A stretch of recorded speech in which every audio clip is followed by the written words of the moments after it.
What's up, guys? Kelly McKay here, aka HVAC Millionaire, right here on YouTube. Be sure to subscribe to my channel, hit that notification bell, hit the like button, and leave me a comment below. Today I want to talk about something that's real in our industry. It's a real problem is what it is.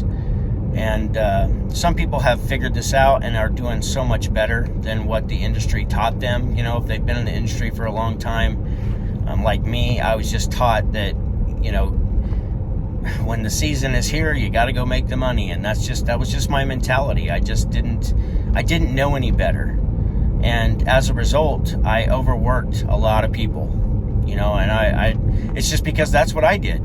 I just felt like, hey, we got to go get it when it's here.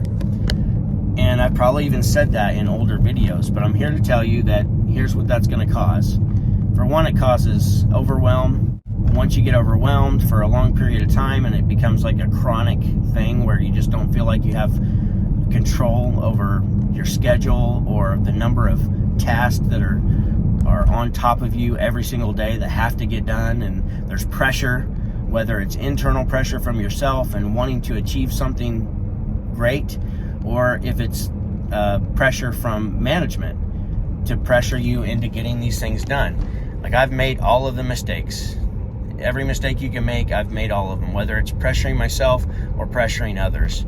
And so I'm here to tell you that even though it's almost seen as a sign of weakness, which is why I think a lot of gurus in like the self-help industry, you know, act like this is not a real thing. Some of them are more real people than others. I think a lot of people lose touch with reality as they climb the ladder of success. That's what I think.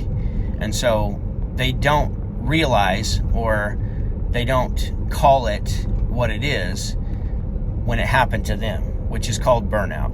Everybody gets burnout at some period in time.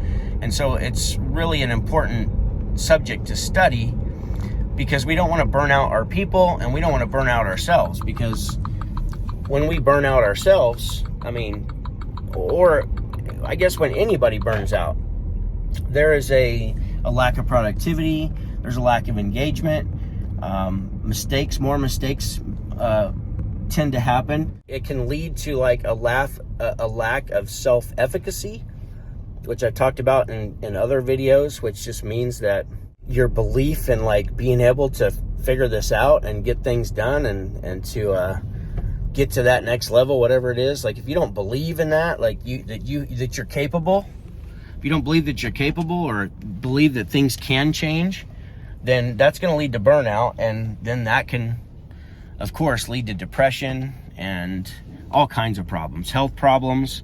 So it's important to understand that it is a real thing. It does happen. It's very relevant in our industry, because oftentimes like I said, we won't give ourselves permission to say no to somebody, or we're being pushed by management to continue to do another call. So then when you work for somebody, or you're an employee, right? Because the really important things in life get shoved to the side if you're constantly being, you know, more and more calls are being dumped on you constantly. And that's what leads to burnout. It's one of the main contributing factors. Another factor is that if we're not receiving appreciation for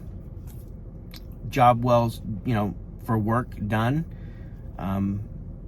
efficiently and done well, but that's not just from management. It can also be from your peers. So the social environment that you work in, if it's not a team of everybody pushing each other up and cheering each other on, then more apt to have a culture that stimulates burnout. So these are all important things to consider.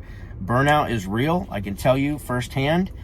I've experienced it. You most likely have experienced it at some point in your career.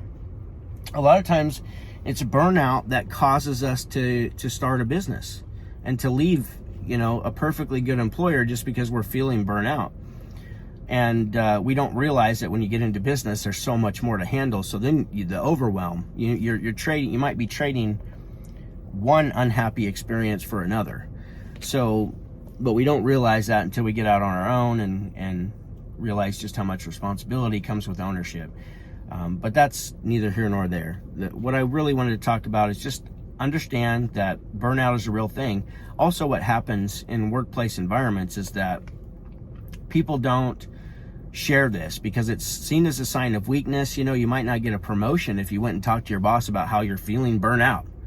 And so where another colleague is feeling exactly the same way you feel, but they're pretending that it's not happening.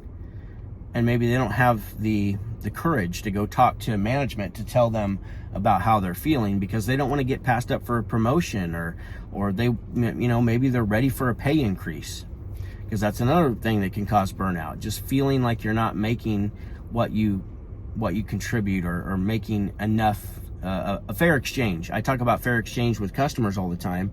You know, you have to collect enough money to compensate yourself and your family and your team for all the effort and hard work that you put in, which often means raising prices or selling more of your service. And people, you know, they want to be miserable, but they're afraid to do those things. They're afraid to raise their price. They're afraid to sell more service. And so these are all real factors, but in a work environment, other people can feel burnout too, but not talk about it. And so the people who are really burnt out just sit there and they just suffer in silence. And eventually, after feeling burnout all the time, it feels like their soul is being sucked out of them when they come to work every day. And eventually they hate their job. And it's not about the money at that point. It's just about a point of feeling chronic overwhelm, not feeling supported, not feeling appreciated, and not being talked to, you know, about their issues and problems, or being helped in some way. And that help, typically, because it's seen as a sign of weakness, almost needs to be in silence. So it almost needs to be secretive. So think about that for a moment. You know, this is where a manager or an owner, you can do this easily by just having a phone call after they get home. Or to let them know, hey, I'm going to call you when you get home tonight if you don't mind. I just need a few minutes of your time. Just to check in with them, make sure they're doing okay. You know, mentally, emotionally, and physically. So there's so much to this. And it's really hard, guys. But we have to strive. We have to try. We have to try to take care of the people on our team. I think I did a really poor job of it for a long period of time. And I wish I would have done better at this point, but you can't change the past, and I have no regrets. I was just learning at the time. So but that's why I share these videos, is so you guys can maybe learn faster than I did, and save some of your valuable, really great employees from leaving because they're feeling burnout and it's not being recognized and they're not talking about it. So it's hard to fix something when somebody won't talk about it, but you gotta try. So anyhow, that's it for today. Love you guys. Go make money. Hey, check out the HVAC Accelerator Challenge happening November 6th. The link is in the description. Go make money. Boom.